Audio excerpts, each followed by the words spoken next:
Bonjour à tous. Ah, le making-of. Quelle belle invention. Mettre en lumière les personnes trop souvent dans l'ombre, mais sans qui une production télé ou ciné ne pourrait se faire.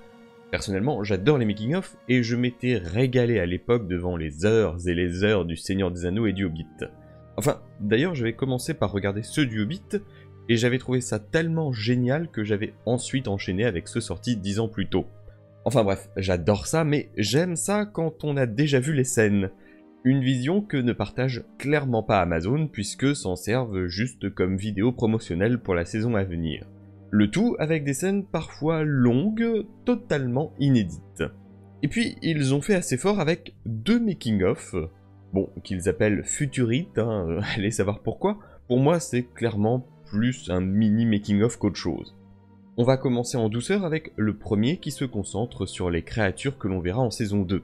Et on s'occupera du second dans une autre vidéo. Bah oui, parce que le premier il fait mine de rien 3 minutes 44, presque autant que le trailer.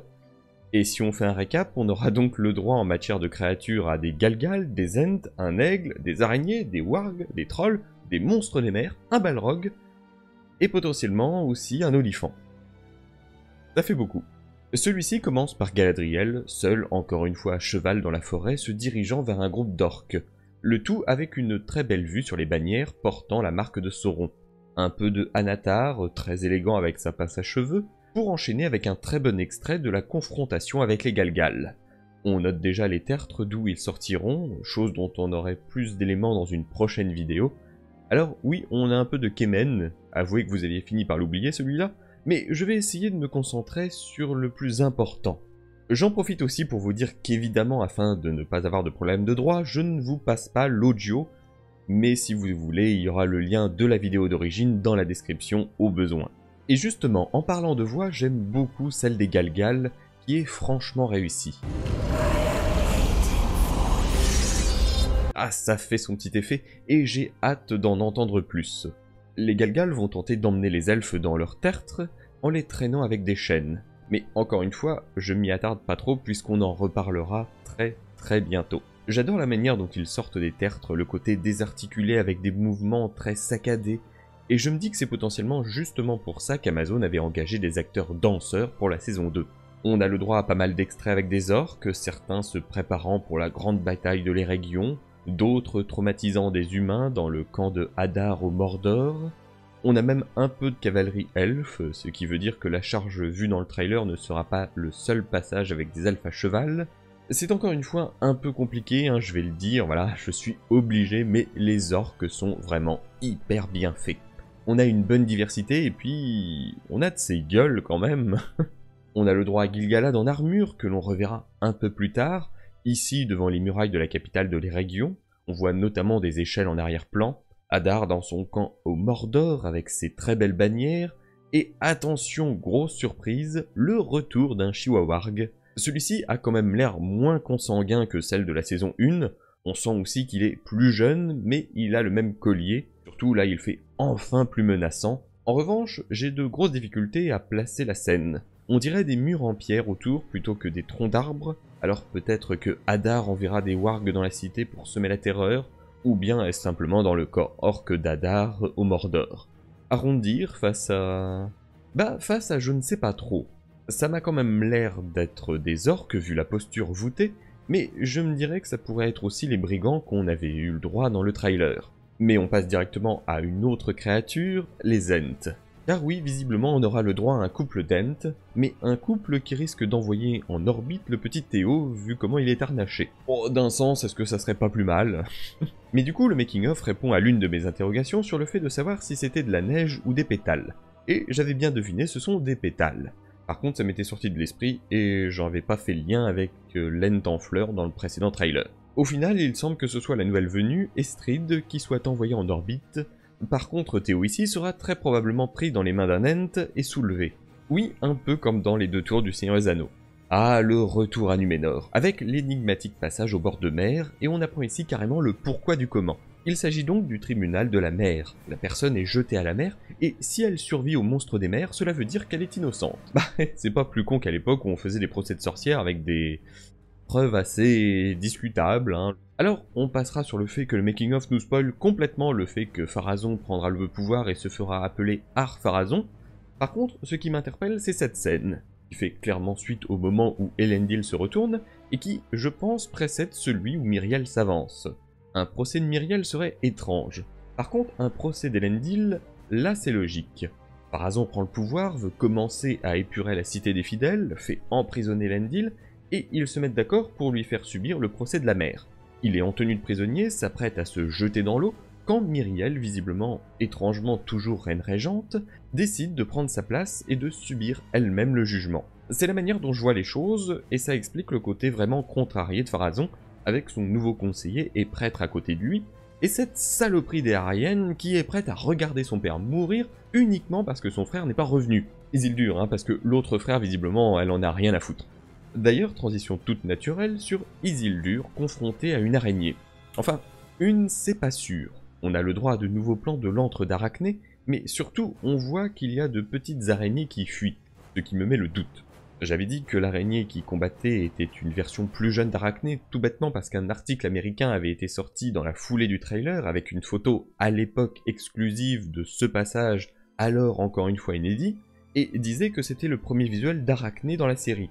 Mais j'en viens à me demander s'ils ne se sont pas plantés et qu'en fait on aurait juste ici l'une des enfants de la grosse araignée. À voir, mais vraiment les petites me mettent le doute.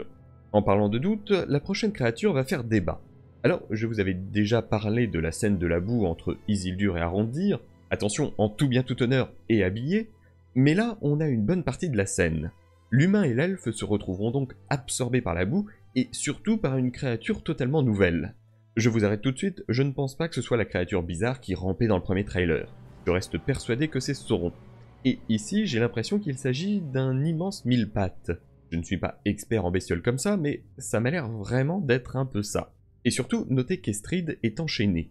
Elle a donc réussi à fuir les orques qui l'avaient capturée, ou peut-être même les fameux brigands que tu as Arondir. Des brigands qui voulaient peut-être faire du commerce avec les orques, en leur vendant l'humaine comme prisonnier.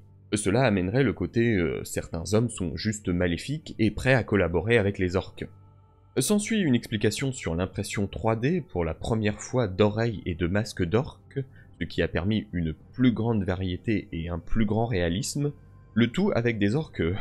putain mais notamment celui-là quoi, Bon, il n'y a pas de face shaming mais...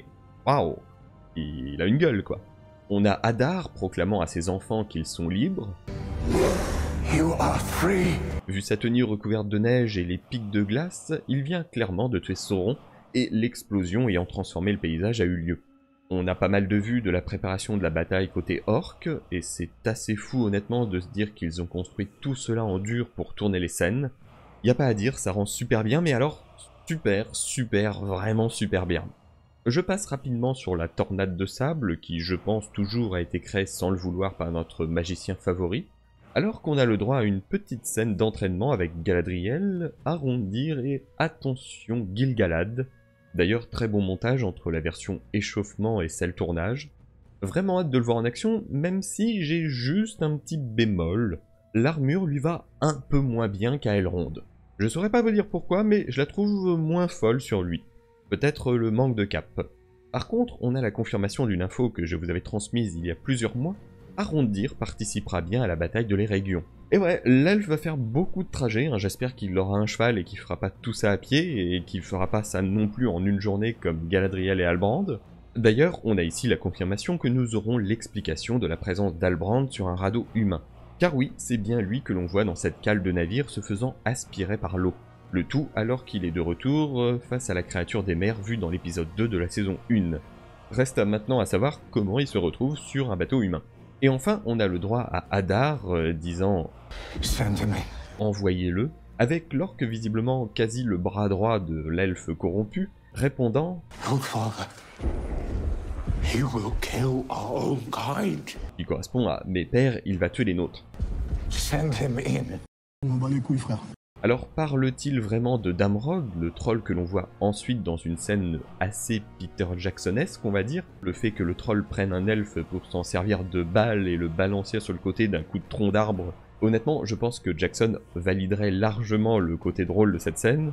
Une scène qui, justement, a l'air méga classe et un peu trash aussi, Mais si Hadar et Lord parlent de Damrod, pourquoi s'inquiète-t-il que celui-ci tue des orques? Ok, c'est un troll qui est grand, il est costaud, mais déjà, il sait faire la différence entre orc et elfe, et puis c'est pas un tank non plus, il va pas tout atomiser sur son passage. Alors, est-ce qu'Hadar pourrait envoyer autre chose? Et dans ce cas-là, quoi? J'espère en tout cas qu'on ne le saura pas avant de le découvrir dans l'épisode, mais sait-on jamais avec toutes les vidéos que nous balance Amazon. D'autres vidéos analyses arrivent justement sur ce qui est déjà sorti, donc je vous donne rendez-vous bientôt. Si cette vidéo vous a plu, n'hésitez pas à la commenter, à mettre un j'aime et à la partager pour aider la chaîne avec le fameux référencement. Si vous n'êtes pas déjà abonné, je vous invite à cliquer sur le bouton et en attendant, merci à vous et à la prochaine.